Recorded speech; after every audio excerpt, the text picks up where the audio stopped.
Doctor बनने वाली एक सामान्य सी लड़की कैसे बन गई बॉलीवुड की जुबली गर्ल। कैसे आशा पारेख ने बॉलीवुड के हीमैन धर्मेंद्र का शराब पीना बंद करवा दिया। आखिर क्या है आशा पारेख, सुनील दत्त और चप्पल की कहानी। क्यों आशा पारेख जिंदगी भर कुंवारी रही। कैसे आशा पारेख को एक फिल्म से निकाल देने के बाद वो स्टार एक्ट्रेस बन गई। इन सब सवालों के जवाब आपको इस एक वीडियो में मिलेगा। तो चलिए शुरू करते हैं। 60 और 70 के दशक की सबसे बेहतरीन अभिनेत्री की बात जब होती है तो उसमें आशा पारेख का नाम जरूर शामिल होता है।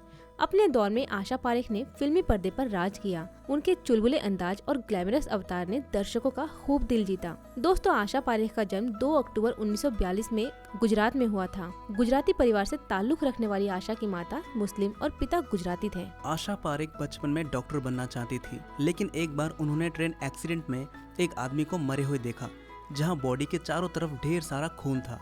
ये सब देखकर आशा पारेख को चक्कर आ गया। आशा जी ने उसी समय फैसला किया कि वो डॉक्टर नहीं बनेगी। डॉक्टर बनने का ख्वाब तो टूट गया और अब आशा पारेख को देखना था कि वो अब क्या कर सकती हैं। उन दिनों लेक प्रेमनाथ जी अपने सीए के यहाँ आते जाते थे, जो कि आशा पारेख के पड़ोसी थे। तो सीए साहब ने लेक प्रेमनाथ जी को कहा कि हमारे यहाँ एक लड़की है जो बहुत अच्छा डांस करती है, और इसके तुरंत बाद आशा जी को बुलाया गया। एक फिल्म के गाने पर जब आशा जी को डांस करवाया गया तो उनका डांस देखकर प्रेमनाथ जी इम्प्रेस हो गए। कुछ दिन बाद लेक प्रेमनाथ जी मधुबाला और निम्मी जी को आशा का डांस दिखाने ले आए, और फिर क्या था, आशा जी ने फिर से डांस करके उन सबको खुश कर दिया। इसके बाद आशा पारेख नहीं रुकी। उन्हें जहाँ भी डांस करने का मौका मिलता वो तुरंत हाँ कर देती। एक बार तो वो एक फंक्शन में डांस कर रही थी तो कुछ फिल्म निर्माताओं की नजर उन पर पड़ी। उन्होंने आशा का डांस देखकर उनसे पूछा कि क्या तुम फिल्म में काम करोगी, तो आशा जी ने भी हाँ कह दी। इस तरह आशा पारेख ने फिल्म बाप बेटी में एक चाइल्ड एक्टर के रूप में डेब्यू किया। इस फिल्म में आशा नाज के फ्रेंड का रोल निभा रही थी। नाज इस फिल्म में बेटी के रोल में थी और जयराज जी बाप के रोल में थे। क्योंकि आशा अभी भी बहुत छोटी थी और उन्हें अपनी पढ़ाई करनी थी, इसीलिए कुछ फिल्में करने के बाद उन्होंने एक्टिंग से ब्रेक लिया और पढ़ाई करने का मन बनाया। कुछ साल बाद जब उन्होंने फिर से फिल्मों में काम करने की सोची तो महज 2 दिन की शूटिंग के बाद उन्हें ये कहकर फिल्म से निकाल दिया गया कि वो स्टार मटेरियल नहीं है। आशा पारेख बहुत दुखी हो गई थी क्योंकि उन्होंने कई फिल्मों को ठुकराकर विजय भट्ट की गूंज उठी शहनाई फिल्म को चुना था, जिससे उन्हें निकाल दिया गया था। लेकिन आशा जी को ज्यादा दिनों तक परेशानी नहीं झेलनी पड़ी, क्योंकि सिर्फ 8 दिनों के बाद ही उन्हें एक नया फिल्म का ऑफर मिला। दरअसल एस मुखर्जी ने आशा को एक सेट पर देखा था, वहीं उन्होंने उन्हें फिल्म में लेने का मन बना लिया था। फिर जब मुखर्जी को पता चला कि आशा अभी खाली बैठी हैं, तो उन्होंने अपने फिल्म दिल दे के देखो के लिए आशा को ऑफर कर दिया, और आशा ने भी इस मौके को हाथ से जाने नहीं दिया। दोस्तों, फिल्म दिल दे के देखो ने काफी लोगों के दिल जीत लिए थे। उस जमाने में ये सुपर हिट फिल्म थी। कैसे सिर्फ उस 8 दिन के गैप ने आशा जी की जिंदगी बदल दी। इसके बाद आशा ने फिल्म हम हिंदुस्तानी में काम किया। यह फिल्म साल 1960 में रिलीज हुई। आशा बचपन से ही बहुत ज्यादा शरारती थी। इस फिल्म में लीड रोल में सुनील दत्त थे और उनके अपोजिट में थी आशा पारेख। क्योंकि आशा उम्र से सुनील दत्त से बहुत छोटी थी, इसीलिए वो सेट पर उन्हें चाचा कहकर बुलाती थी। एक दिन अपने शरारती अंदाज के चलते आशा ने सुनील दत्त की चप्पल चुरा ली और बहुत ढूंढने के बाद भी उन्हें अपनी चप्पल नहीं मिली, और फिर आखिरकार उन्हें सेट से अपने घर नंगे पैर ही जाना पड़ा। धीरे धीरे आशा की शरारतें बढ़ती गई, लेकिन इस बार उनका पल्ला मशहूर डायरेक्टर रामानंद सागर जी से पड़ गया।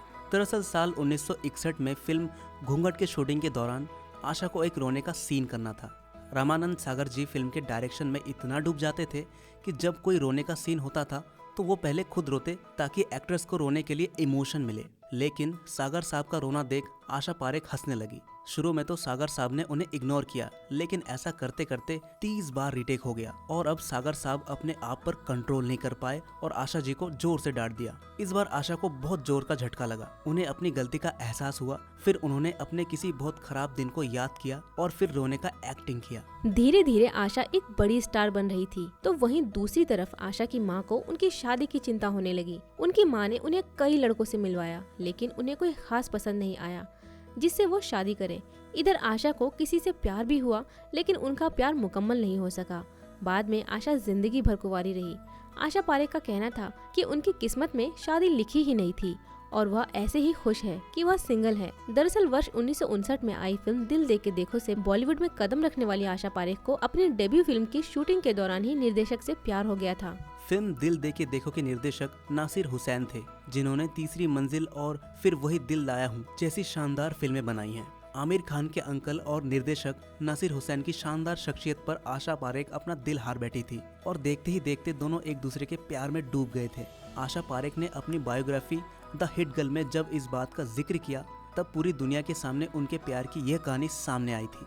इस किताब की लॉन्चिंग के दौरान आशा ने इस बात को स्वीकारा था कि नासिर एकमात्र ऐसे इंसान थे जिनसे उन्होंने कभी प्यार किया था, क्योंकि नासिर साहब पहले से शादीशुदा थे और 2 बच्चों के पिता भी थे। इसलिए आशा उनके परिवार को तोड़ना नहीं चाहती थी।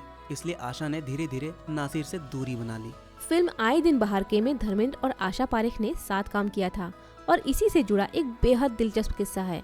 दरअसल यह बात साल 1965 का है, जब आशा पारेख और धर्मेंद्र आए दिन बाहर के फिल्म की शूटिंग दार्जिलिंग में कर रहे थे। ठंड इतनी थी कि डायरेक्टर को पैकअप बोलना होता था और उधर शराब की बोतलें खुल जाया करती थी।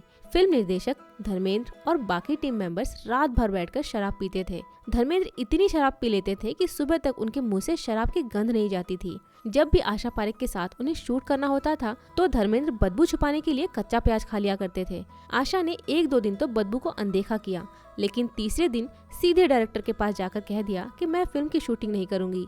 आशा जी ने डायरेक्टर को कहा, धर्मेंद्र के मुंह से प्याज की बदबू आती है और ऐसे में मैं शूटिंग नहीं कर पाऊंगी। जब धर्मेंद्र को इस बात का पता चला तो उन्होंने आशा पारेख जी से कहा कि वह शराब की बदबू छिपाने के लिए प्याज खाकर शूटिंग करते हैं। धर्मेंद्र की इस बात पर आशा पारेख ने कहा कि अगर ऐसा है तो फिर आप शराब पीना ही बंद कर दो। फिर धर्मेंद्र को थोड़ा बुरा लगा और उन्होंने आशा से वादा किया कि आज के बाद वो सेट पर कभी भी शराब नहीं पिएंगे।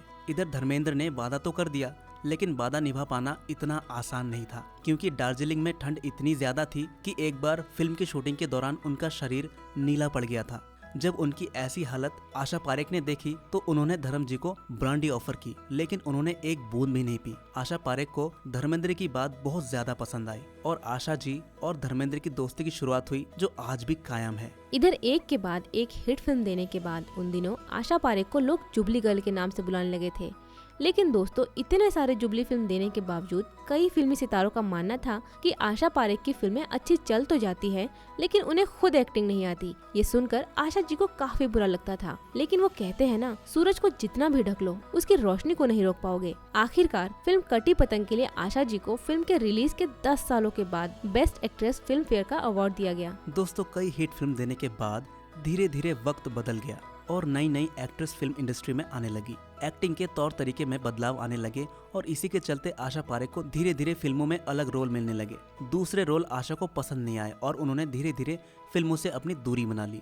हालांकि कई लोगों को लगा कि आशा डिप्रेशन में चली गई हैं, लेकिन बाद में उन्होंने खुलासा किया कि ऐसा कुछ नहीं था। उनका मानना है कि सबका वक्त आता है और चला जाता है। उनका वक्त भी अब फिल्मी दुनिया में खत्म हुआ और अब दूसरे को मौका मिलना चाहिए। उन्होंने इस चीज को एक्सेप्ट कर लिया था। आशा पारेख ने उस दौर में करीब 95 से अधिक फिल्मों में काम किया है, जिसमें जब प्यार किसी से होता है, फिर वही दिल लाया हूँ, मेरे सनम, तीसरी मंजिल, बहारों के सपने, शिकार, प्यार का मौसम, कटी पतंग और कारवां जैसी शानदार फिल्मों के नाम शामिल है। सिनेमा में उनके योगदान के लिए भारत सरकार द्वारा उन्हें पद्मश्री से सम्मानित किया गया। साथ ही वर्ष 2020 में दादा साहब फाल्के पुरस्कार से भी सम्मानित किया गया था। तो दोस्तों, कैसी लगी आपको ये कहानी, कमेंट में ज़रूर बताएं और ऐसे ही बॉलीवुड के अनसुने किस्सों को जानने के लिए बॉलीवुड किस्से को अभी सब्सक्राइब करें।